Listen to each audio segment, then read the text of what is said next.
They're always late. I'm the more punctual one out of all of them. Um, okay, well, let me ask you a couple questions before the Phil gets in, even if Van doesn't join us. Um, Sure. from my understanding, Phil brought you in on this project, correct? Yes, he's Um, the one that. Yeah, we knew. I mean, we knew about he was producing a film, and then I mean, we didn't really question if we were going to be part of it. We knew we were going to be a part of it, and then when he asked us, we were just like, of course. There's you don't even need to ask. Just tell me what time, what my call time is, and where are we going. That's it. so did you guys, I know that this was initially it screened in Asia back in 2019. Can you tell me when you guys filmed this? Was this like 2017, 2018 when it was initially filmed? I think it was around 20 in the 2016. Oh wow, Yeah. that's So crazy. yeah, I mean, it's not the first time that happened to me with projects that had to be delayed. There's a lot of issues that happens with some of these films, and it's really beyond our control. It's all about distributors and investors and all that stuff. So that's really out of my department. So when you initially read the script that Philip gave you, did he already tell you what character he had in mind for you for the movie he was producing? Yeah, he just said, well, he was very simple with it, and I mean, because we're all brothers, right? We're all best friends. So he's basically, yeah, I got a movie, I'm doing a movie. You're gonna play the bad guy. You get to shoot a lot of guns, and then Vanessa will be the guy that does a lot of the comedy stuff. And so it was basically like, hey, what do you want to do in this movie? Like, he was like that. He wrote the story. He went with the story with the way that we wanted to play it, and what kind of stuff we wanted to do in the movie. Like, for example, Van wanted to do parkour stuff and like a knife fighting scene, and that was all implemented by him. He was like the one that had the ideas, like, oh, I've never done this before. I wanna try this out. And then Phil was just like, no questions. He was like, all right, just do it. Just but make sure you practice, right? So that's what Van did. Van went on YouTube and searched a bunch of butterfly knife tricks or whatever, and he just learned it like that, and then went on the set and performed, which was probably my favorite action scene in the movie. His With little the knife. knives. Yeah, yeah, I liked it a lot. So did Van, while we're on the subject of Van, do you know if he choreograph like or did he do anything with the music? Because I remember I had watched another interview and Philip had mentioned like wanting like Cowboy Bebop style music and Van said he knew exactly what he was talking about. Now, because of Van's like experience with music, was he involved in the composition on this? As far as what music went along to tell the story? It was actually, yeah, exactly what happened. Phil went to Van. He was like, hey, the score I want for this movie, it's gonna be like Cowboy Bebop. And then Van was like, sure, I'll hook it up. And then he found his music people, whoever, and then went from there. So when you hear it, I mean, I'm not really a Cowboy Bebop person, but I've heard the music from it, and it's exactly what he wanted. Yeah, and I think it's definitely got that vibe to it.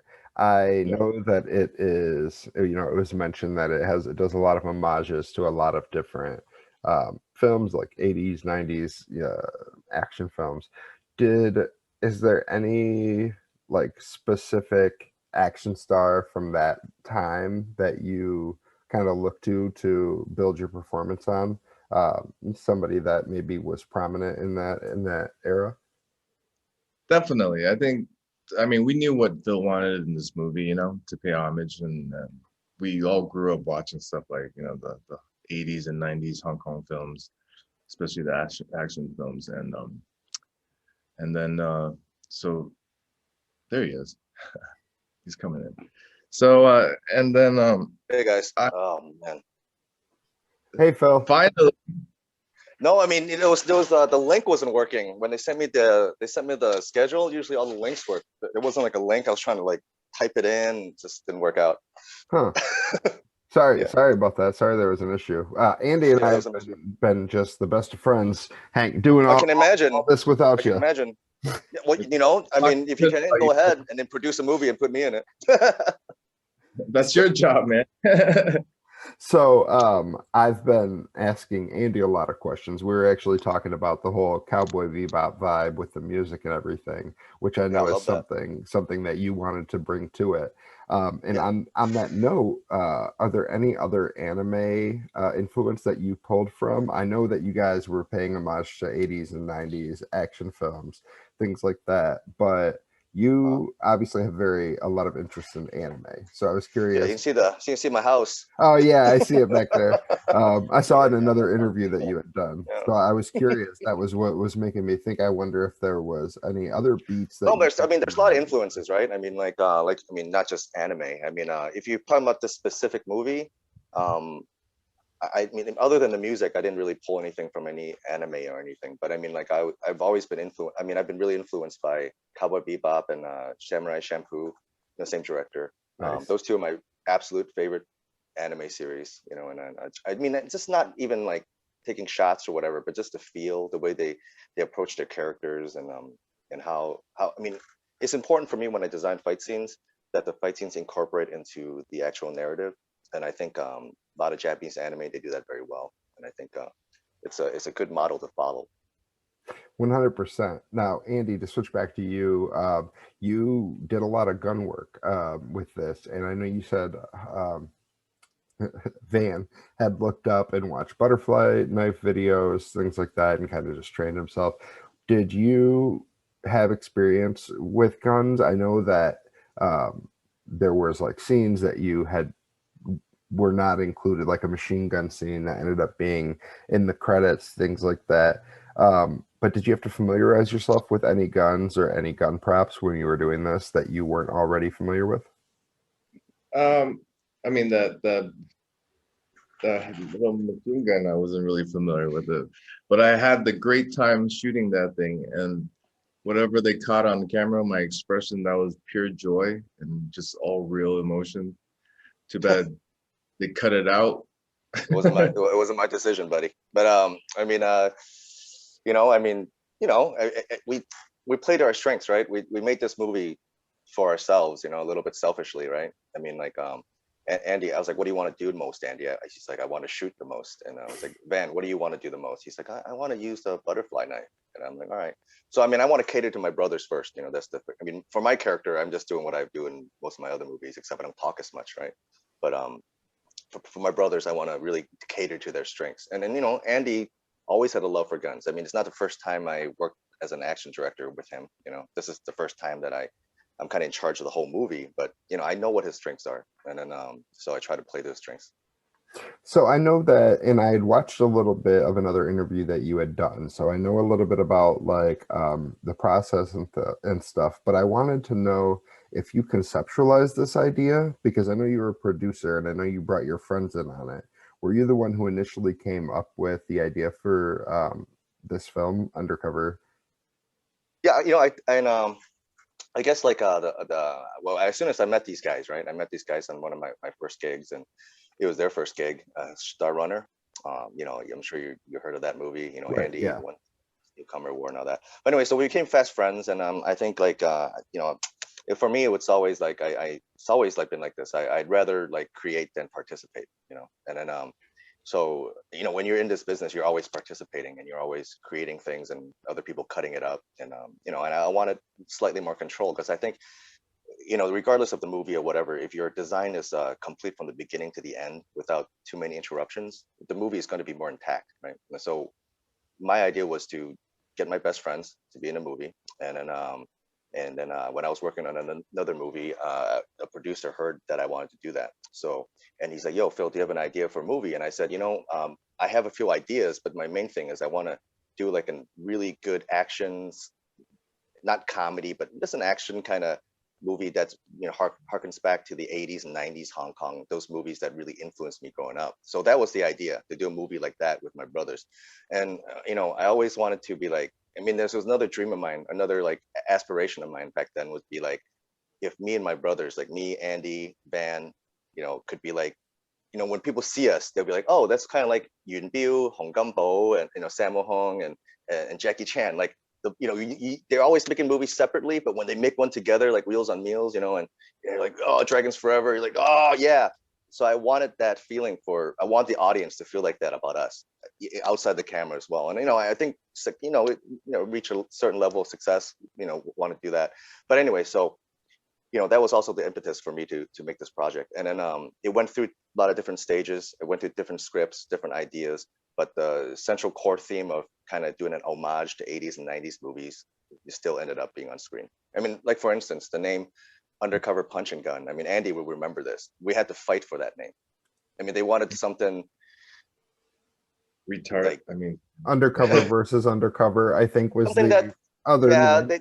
they wanted to fight for. They I mean, were- I understand, but they don't sometimes people don't understand that we understand what we're trying to do, you know. And I think our audience, the audience that we want to reach, like, you know, people like yourself, will understand the choices that we've made. But you know, at the end of the day, you know, we're able to fight for what we wanted to fight for, and you know, and most of what you see on screen is what we wanted to have on there.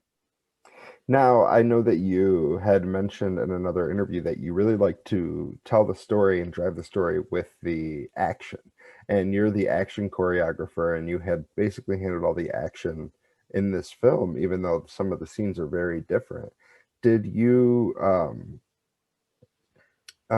did you direct anybody outside of just your buddies on this, been fighting choreography on this film that you hadn't directed before? No, I directed everybody on the film. But I worked with a lot of them before, like Zheng Lohua. How do you say that her name in Mandarin, Andy? Zhang Luxia. Zheng Lohua, you know what I'm talking about, the female fighter in the movie. Right. Yeah. I mean, we were in the same company before. I mean, I worked with her many, many times, right? I haven't directed her before, but I've worked with her many times. So, I mean, you know, actually, no, I did direct her before. I don't know. But whatever the case, like, yeah, I directed all the scenes and created all of them. And I think the process for me is, it doesn't matter what movie I'm working on. It could be my own movie. It could be someone else's movie. I just need to read the script. I understand what the director, what the story is trying to tell. And then that, I mean, an action scene for me is no different than a dramatic scene, right? So every punch, every kick is a piece of dialogue. You know, I always say this, like, if I'm sad and I punch somebody, it's different than if I'm happy and I'm punching somebody, or angry. It could be the same punch, right? But I deliver it differently. So I need to know, and as an action director, not only do I design the action, I have to tell, like, Andy, look, you don't care about these guys. These guys are nothing. You know, you shoot them, like, play around when you shoot them. Or this guy's a little bit more of a challenge. So you take this guy more seriously. Then I give it to Andy. I mean, Andy knows. I mean, it's not his first rodeo, right? So he knows how to emote those things while he's doing action. So I think when you're in charge of a project, you can give very clear, delineated, like, direction to people to fit your own narrative, your own scheme. Because when you're working for somebody else, a lot of times I find, like, they cut up your action. Because when I design a scene, I have a beginning, middle, and end, right? And it serves a purpose. It's like a joke. There's a punchline. But when other people cut up my action, they don't see it as a whole story. They see it as sections of action. So when they cut it into their movies, it seems like there's no soul, right? Because they destroyed the design. So, you know, so that was a big impetus for me to keep creating my own content. So, and thank God for my brothers helping out. Where's Van? Is he busy? I think he might be sleeping in. I don't know. I think it's at the studio. Gotcha. Well, Phil, that was a beautiful way to describe that art. Obviously, you take it very. You know, it's the cup. I wanted to know if you Sorry, I blanked. Oh, I know. That's what, when you talk about like things getting cut out and stuff not being expressed, you know, when you're not in charge of your own stuff. Um, when I was watching the film, obviously it has subtitles. I wanted to know, do you feel like there's anything that maybe got lost in the translation of subtitles, kind of like how it is with anime sometimes with sub and dub, how certain things may not have been expressed in the way because they don't necessarily translate over with words. Yeah, I wasn't really in charge of the subtitle translation, so I didn't, to be honest, I didn't pay too much attention to it. But I mean, that's another reason why all three of us did the English dub. You know, that usually doesn't happen in a localization, but all three of us spoke English. You know, and then we fought to do our own dubbing. You know, and we did that. But you know, I'm sure. I mean, whenever you get a translation, there's always going to be something lost in the details. But why do we anime lovers like to watch sub? I mean, not everyone, right? Some people like dub. I don't want to get into that, you know, debate, but I mean, like a lot of when I was young, you know, when I was younger, we all always preferred subs because we wanted to hear the emotions of the original actors, right? So sometimes Mhm. I think if you get the gist of the idea for the subtitles and you watch the actors emote, or the certain actions that are being displayed on the screen, I think the general gist of the ideas of the movie is, I mean, it's not a complex movie, right? I mean, it's a vehicle for us to drive the action forward.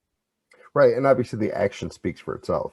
The action doesn't need language, but when it comes to some of the banter and some of the playful banter, I I can feel that, you know, chemistry that you guys have, that you bring off screen onto the screen in certain funny moments. I wanted to know, did was any of it improvised? Because like there was, for instance, like a part where Van had made a comment about well, Van's character, sorry, had made a comment along the lines of about his tattoo. And he's like, "Oh well, I'll die someday, or everybody's gonna die someday." You know what I mean? Eventually. Yeah. And I think Andy's character had made a tattoo like, "I'm in logistics. Like, how do you, or how do you think I track my packages, or something like that." Um, so I wanted to know if any of that banter was that all written, or was any of that just kind of because you guys had that chemistry and I improvised? think some of it is scripted, but I mean, like they have a general idea of the structure of the lines, right? But then there's a lot of moments where there's just banter, right? I mean, the tattoo part was written. That joke was written specifically, but a lot of the other banter is, it was ad lib. Like I mean, especially there was a really good line that Andy came up with by himself, and we were all laughing on the set, and then it was so funny they put it in the trailer, the Asian trailer. Um, there was a line at the end when we're kind of confronting each other and he's threatening us, and basically Andy's being himself. That's how he is normally. He's very he is very good at busting people's balls. I think that's that's the term. So he there's a line he says like you know, he's so mad at me, he unfriended me on social media. I mean, Yeah, it's funny. I mean, that line in that situation, it's hilarious. But I mean, that's the great thing about, you know, working together with your buddies, right? I mean, you're not afraid to try stuff. And what is your buddy going to say? You know, you're wasting film. You're not using film. It's digital. So, yeah. But right. a lot of it is ad lib. You can ask Andy. I mean, he had a. I don't think we gave him a script. No, we did, but we just like, no, Andy, do what you need to do. And especially since Andy was able to speak in English a lot of times, and and Mandarin the other time, so it was his more natural tongue. So it was able for him to easier for him to ad lib, I believe. Nice. Now, for the actual, like the meth scene where it's like a commercial, you know, where like, was that your idea to present Which it one? that Which part? way? Which scene?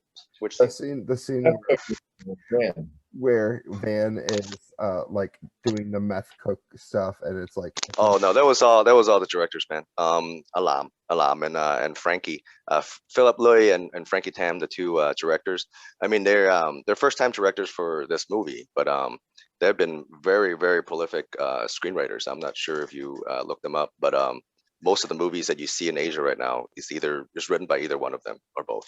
And a lot of the huge big budget China movies are them too. So it was great to have them on board, and they're really smart and super um, like complex script writers, right? They're able to put in like complex ideas in a very simple manner, and they're very good with story beats, and they're very up to date with the stuff that they watch and the stuff that they do. So a lot of the story beats they created, like I said, but then my brothers took the story beats and kind of went with it themselves. But I mean, it's not their first rodeo, so they know to stay within character even when they're ad-libbing. So it was fine. Yeah. So I wanted to know, because Andy kind of told me a little bit about how you worked with Van to do the composition, do the music, but there was the scene, like that scene, Van was dancing and he had the music on. Was that catered specifically to Van because he's like a, sort of like a music pop star? Because he's a pop star. He's a pop idol. Yeah, that's why. I mean, that's one of the, and he knows it too. I mean, he knows what he is, right? He knows that he's a, like a pop star, and he knows like sometimes they want to see him do certain things, but it's a little bit playing on his persona too. I mean, he's not dancing real serious or like, whatever. He's really we're trying to play on his persona, because I mean, up to this point, all the roles that he got were basically like really the good looking, the girl, fall in love kind of lovey-dovey stuff, right? And I'm sure he wanted to do something different, and he loves action. And then when you're not rolling the camera, this is kind of how we normally are. So, so giving him the opportunity to do that, and I think he came up with a lot of the ideas. I think that scene you're talking about when he's cooking the meth and he's dancing and whatever, he really discussed a long time with the directors before doing that. So it was a lot of it was his design. That's really cool. That's really cool. Now there was, I know that I had seen another interview, Van was talking about how he really wanted to do like the parkour and stuff like that. Was that difficult for you to direct, or did you not handle the parkour? And well, I told him that he had to do parkour because we designed every sequence. Actually, like conceptually, it was, think about Indiana Jones, right? Steven Spielberg and Lucas, they sat down. Oh, wouldn't it be cool if Indiana Jones were rolling down a river or getting chased by a rock? And they wrote kind of a movie around it, right? We didn't do that. We had a very big structure, but we had set pieces that we knew that we were going to do. And then one in the middle was, it was supposed to be me and him both doing parkour, chasing a car through tunnels. And, then budget limitations make things smaller and smaller and smaller. We all had these big ideas, but we knew there's a part in the middle where he had to do parkour. And we wanted everyone to be something different. Like we wanted him to be very agile, like surprisingly agile and all that stuff. Andy's super strong, very good with guns. Me and just, me at the underdog, everyone had their own thing. So he knew that he had to train that. And he was training that when he was in Taiwan before he came over to Hong Kong. And then when he came over, he was ready. So I know that there were some budget constraints, but this was an excellent film. Like I had a great time with it, and I feel like it was definitely whole. But is there anything that you feel like you weren't able to put into it that you would have liked, like another scene that maybe got cut or wasn't able to be filmed that you would have liked to include in the narrative? I think I don't know if I would include anything more in the movie, but I think I would like to clean up. I would definitely have had more time for each scene, everything like acting wise and action wise, because we there's a little bit of a rush towards certain things, and especially at the end, Andy broke 2 of my ribs, so I had to film the whole ending with broken ribs, right? It was against the wishes of everybody, but when you're the producer and you don't have enough money for pickups, you you finish the whole movie. But I wanted to early. That's why I had to do what I had to do. Eddie wanted he's like, you know what? I'm done with this job, Phil. Let me kick you in the ribs and break.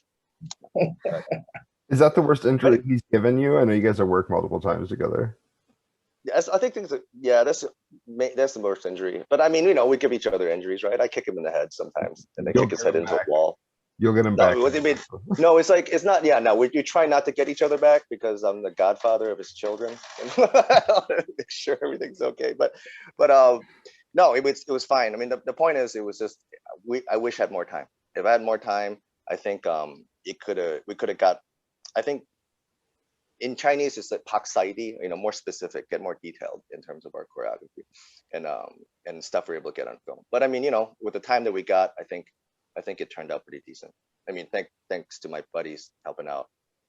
Yeah, you guys did a great job. I genuinely loved it, and I wanted to I don't want to. I'm trying not to give any spoilers, so I'm trying to just to touch on little Well, I things. think one of the podcasts we did yesterday, they gave all the spoilers. Yeah. I had watched. I think the guy had Are they watched. out already? Is it out already? One The of them ones was yesterday? released. There was one released Really? because after I Which watched the movie, I did watch one of the interviews. It was like a hour long. I think it was Watch or Pass is what it was called. Oh, that one came out already? Yeah, that was the one that I'm talking about that got the spoilers. We did another one too. We Yeah, did 3 yesterday, right? yeah, I think he did. He had asked a few spoilery questions. That's why I was trying to avoid them.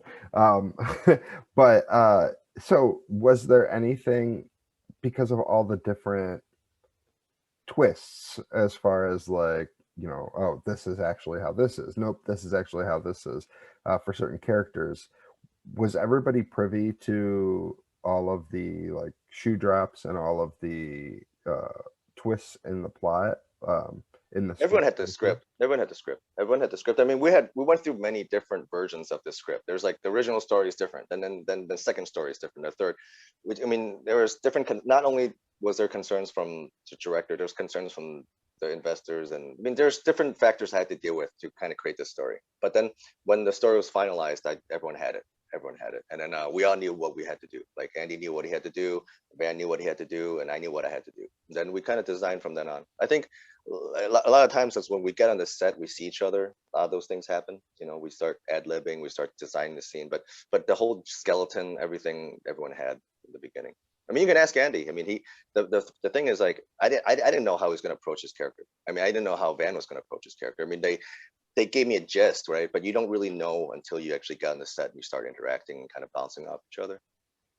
Definitely. And I know you guys have been doing the press on this for years now, I think since I love it. It's 2019. like a jawbreaker. You can suck on it for years.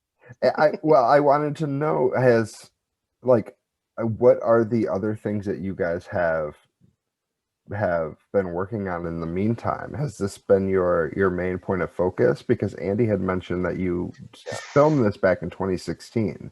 Is there yeah, we from the anything back then. is there anything else that you have going on or coming up that you guys want to plug so that fans of this movie have something else to look forward to with you guys? I think I know Andy has a bunch of projects that's coming out. I got a few projects that's coming out, but I mean, I've done so much since then. I mean, we've both done so much since then. I'm not quite sure, but I have a TV show coming out on TVB, and Andy Andy has a bunch of movies. I think he has 8 movies coming out.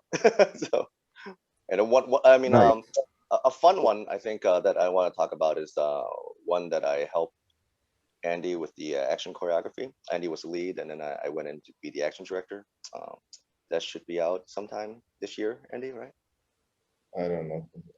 Freaking pandemic is messing shit up. It is messing with a lot of schedules, but that was a fun movie. That was a fun movie. I remember there was a funny story on that one.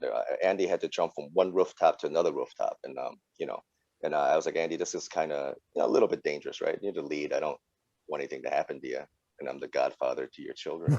So and then I had a double. I had his double do it. I showed Andy and on my phone, and he's like, he can do it. I can do it. So he went ahead and did it a few times, and I think he had fun doing it too. That's the scary thing. See, So that looking forward to that. did you double for Andy before, or did Andy I doubled for all these guys. But I mainly doubled for Vanessa because I'm slightly, my build is not as. I mean, I doubled for Sammo Hung in Dragon Squad. So, So, I so doubled you've done for quite a lot of people. a lot of doubling. That's interesting. I was a stuntman before I did all this cool stuff. I mean, it was even cooler as a stuntman, but I get paid more now, so sorry. That's awesome. And I know we had a few, issues getting into this, getting you in the Zoom link, and I apologize for it. No, it's not your fault. It was my fault. I'm just not very tech savvy. That's totally okay. I mean, some of the people I've talked to are like the guy who voices Skeletor. He's like 93. So like trying to get him like you got him on your show? Yeah, and like, well, and let me name drop, but yeah, like Freddy Krueger. So he's like 70. You got Freddy Krueger on the show? Yeah, so like they don't know how to work computers, and like the pandemic, they're trying to learn Shaking these because different things. you're like a celebrity to me now. Well, when you said anime dub, I was like, man, I prefer subtitles. But like, we had like everybody from like My Hero and like Attack on Titan and My like God. Pokemon and stuff, and I was like, man, like this guy would love that stuff. But like, Man, I wish I'd gone for 3 more hours with you. um, but the whole point is you are much more tech savvy than a lot of the guests that I have had. I think the Oculus. Oh Anyway. yeah, I saw that pop up in another one of the. It was just our latest hobby, me and Andy and Van. That's how we get to see each other now during this We're pandemic gonna time. do this after the interview. We're gonna play Yeah, that. we're gonna go fishing. Nice. But So ask us a few more questions before you go. I mean, ask Andy something. I want to hear. okay, Andy I talk. didn't want to keep you too long. I wanted to make sure you guys had a chance to, I'll go a little bit longer the next one. That's fine. You can go ahead and I mean, if Andy we'll go just 5 more minutes. I was Okay. late. Hey, that sounds great. That sounds great. Yeah. So then, as Ask Andy something. Andy, back to Undercover Punch and Gun. Did you I feel like you had less scenes with more people. Were you there for that's a really weird way for me to word that. There were a lot of scenes that did not include you. Were you there for the filming of everything, or were you only on set for the filming of the scenes that you were present in? I'm only there when I'm needed to be there. You don't want Like to on every movie. Like on every movie. You don't need Andy. Make sure he's in the hotel in his robe. Do not tell him to come to set. I'm more the introvert. Andy does not like waiting. He does not like waiting. He does not. He's like, it doesn't matter if you're his best friend or you're his brother. Phil, it's already been about 12 hours. I don't have any. I'm like a battery, Philip. I'm like a battery, and I'm here right now. It is like the whole time I was very focused, right? Because I was thinking about what I had to do every day for before I go to work. I would wake up a few hours earlier, get some workout in, and then go on set. So it's like, I already spend like, in my mind, I'm like, oh, I think I spent like 16 hours on work today already. But then I didn't realize Mr. Phillip over here, he had to wear different hats. He's there from like crack of I'm there dawn.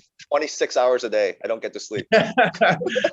With all sorts of like complications. And so, yeah, I was Andy was talking about the different people that he, the homages from the earlier decades and the different like people that he looked to kind of put his performance based on and kind of put those homages to. Can you tell me from your like choreography, Phil, from your like action choreography side, was there any specific films that you were trying to take beats from when directing the actual fighting? Especially because you say, sorry, let me just to add that because of the way that you describe your directorial style as far as the fighting and you like to tell stories that way, was there any directors from back then that you felt like kind of inspired you to tell your stories that way? Any like scenes maybe you didn't pull? I don't think there was like anything specific in terms of like a specific movie, but a specific tone, I think. For instance, that scene where I fought the two guys in the meth lab, those jumping around and stuff. That scene was awesome. I appreciate that. Thank you. I always thought about, I was telling my crew as we're, the whole choreography process and the filming process, I said, Jackie Chan. I was like, I want the Jackie Chan vibe, Yes, that's exactly what that's why I was asking you. That's what I felt. I straight felt Jackie Chan like some of his smaller like B movies. I used to watch them when I was a kid. And the little funny beats that I put in, like me falling on my butt and stuff like that. And, I loved it. I loved it. Yeah. So more the tone rather than like a specific movie. Yeah. So I felt that. Now, I love that you bring up that fight scene because it goes in like different rooms. It reminds me of like the hallway scenes in like the Marvel Netflix, like Daredevil, things like that. Yeah, Daredevil, the one shot. Yeah, the fake one, the fake long take. That's exactly what I was thinking of, and I think that was the part where like somebody jumped off of the wall and like punched you through another room, like that stuff was insane. And then you got to the end and you're like, you had to turn around and you're just like, oh, I guess I got to keep fighting you guys. I loved that scene. But I also you. liked the end when it was like the three of you guys and you had to like hit your Shoulder, arm. relocate my shoulder. So I'm assuming your shoulder didn't actually get dislocated. That was something that No, I was just had written broken into the ribs. You script. know, my shoulder is fine, thank God. So that's what I was going to ask. Because of your ribs, when you did the shoulder thing, were you already hurt? I was just hurt everywhere, I think, and I had dysentery too. I had to go back to my house every day at lunch to kind of not soil my pants. I was just sick. It was a very difficult process. The ending was terrible. Like I felt like death. Um, but you know, you purge, you move on. Like there was, you know, you keep going. You know, you're like, all right, my heroes like probably had to go through worse to do more, to do way more. You know, and then like, you know, you push through it. But I don't remember how much pain I was in. I was just in a lot of pain, mentally and physically. Did you get hurt, Andy, at all on set? Anything No. specific? I mean, I don't want to say did you get hurt at all, as if you don't get hurt every time you're I fighting. get hurt in probably every movie that I do, Yeah, even when it's action. he gets hurt, but he didn't get hurt in this one. He got hurt. Tell him about your leg in the other movie. My leg. Your Achilles popping up. Oh yeah, I mean, Ugh. I have like MCL to Achilles ruptures from like, you know, I have a lot of injuries, a lot of trophies. Hey Phil, grab your dog. Let's do this. Andy, come here, buddy. We're gonna have a whole dog thing. Yeah, he cries if I'm doing an interview and he's not on my lap, so I had to. Oh, everybody, there's a small one for everyone. Look, oh yeah. Doggy people. Oh, so that's fun. I think He's on the logo for the show too. Actually, that's awesome. If I can, I'm gonna go on your. You're on YouTube and everything, right? Everything, all that. I've actually only started posting on YouTube recently. We were initially Okay, but how about in your audio. your older interviews? So if you look, with like Robert England and them, if you look up, yeah, Freddy Krueger and stuff. Yeah, just if you type in Literary Joe, which let me pull up something that might just. Yeah, because we'll probably have to move on to the next interview soon. Right. I was gonna end here actually. With the dogs. Yeah. Well, hang on. Let me show you. Can you see my logo? Yeah. Yes. Literary Joe's. Yep, that's where you would find everything. So I just figured I would end that real quick. And then is there anything, so now that we have you two focus, is there anything you guys want to wrap up with, say, you know, to the audience, anything that people don't ask you before I wrap this up to make sure that you guys have a platform to do so? I'll say something real quick. Andy will say something, I think. I just want to say thank you for your support. Keep watching our stuff. You know, the only way we can make more if you keep watching and keep keep supporting us. So appreciate all that. And I want to thank my two brothers, Andy and Vanessa, even though Vanessa's not here today. Without them, you know, none of this would be possible. So hopefully we can continue to make more movies together for you guys to enjoy. Thank you guys so much. That's awesome. Andy, anything that you wanted to add on that? No, I'm not really a talker, but I just want to say I appreciate this, Joe. It's been a pleasure, and stay safe, everyone.